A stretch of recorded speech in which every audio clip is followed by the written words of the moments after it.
سدا گیت گاتا رہوں میں نبی کے، ہو توفیق ایسی عطا یا الہی۔ الحمدللہ رب العالمین، والصلاة والسلام على سید المرسلین، اما بعد فاعوذ باللہ من الشیطان الرجیم، بسم اللہ الرحمن الرحیم، الصلاة والسلام علیک یا رسول اللہ وعلى آلك وأصحابك يا حبيب الله، الصلاة والسلام عليك يا نبي الله وعلى آلك وأصحابك يا نور الله۔ نويت سنة الاعتكاف، صلو علی الحبیب صلی اللہ تعالی علی محمد۔ آج 1431 سنہ ہجری کے ماہ رمضان المبارک کی چھٹی تراویح پڑھ کر الحمدللہ عاشقان رسول اور معتکفین دعوت اسلامی تبلیغ قرآن و سنت کی عالمگیر غیر سیاسی تحریک دعوت اسلامی کے عالمی مدنی مرکز فیضان مدینہ میں جمع ہیں۔ مدنی مذاکرے کا سلسلہ ہے اور اس وقت انشاءاللہ دنیا کے کئی ممالک میں ناظرین ہمارے ساتھ مدنی مذاکرے میں شریک ہوں گے۔ آپ سوالات کیجئے، ہر سوال کا جواب اور وہ بھی بالثواب دے پاؤں یہ ضروری نہیں، بھول کرتا پائیں تو فوراً میری اصلاح فرمائیں۔ مجھے بلا وجہ اپنے موقف پہ اڑتا آئیں مائیں شائیں کرتا نہیں، بلکہ شکریہ کے ساتھ رجوع کرتا پائیں گے انشاءاللہ عز وجل۔ صلو علی الحبیب صلی اللہ تعالی علی محمد، توبوا الی اللہ استغفر اللہ، صلو علی الحبیب صلی اللہ علیہ وسلم۔ السلام علیکم ورحمۃ اللہ۔ اب میں لاڑکانہ سے بات کر رہا ہوں، حکیم ذوالفقار علی صدیقی۔ اب سوال سر یہ تو میرے پاس حکیم کے لیے حکمت کے لیے لیڈیز بھی آتی ہیں جس کو دیکھنے کے لیے روزے پر کوئی اثر تو نہیں پڑتا ہے،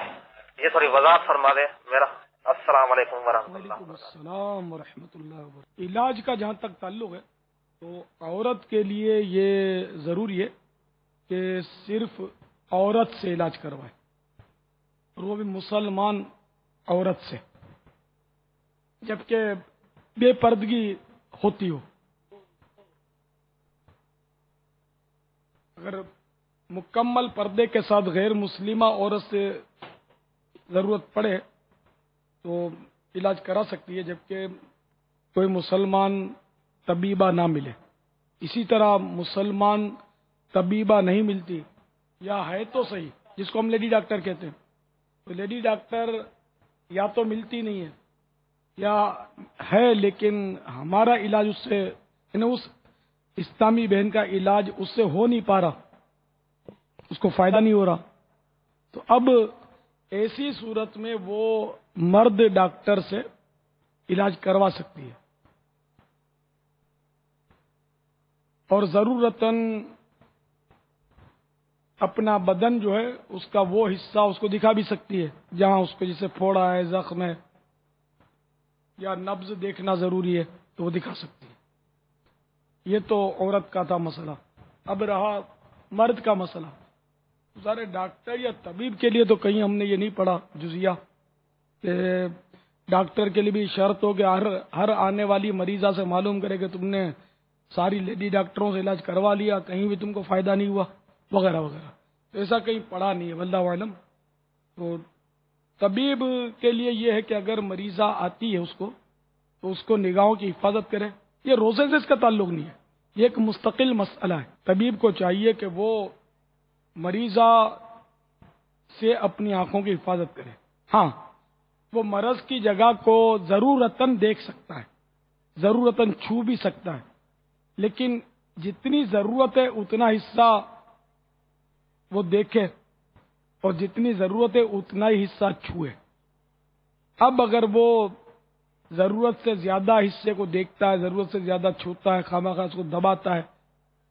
اور اس سے مطلب وہ اپنے لطف پورا کرتا ہے، تو اب اس کی نیت اللہ جانے، وہ گناہ گار ہوگا اگر اس سے وہ لطف اٹھاتا ہے تو۔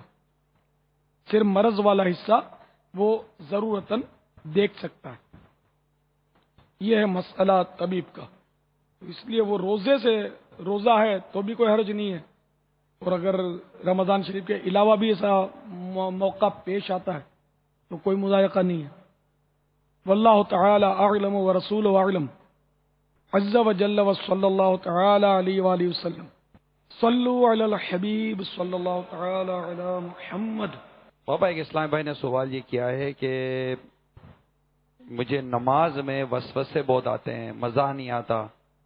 اور خیالات یہاں وہاں چلے جاتے ہیں، تو اس کی وجہ کیا ہے اور اس کا حل کیا ہے؟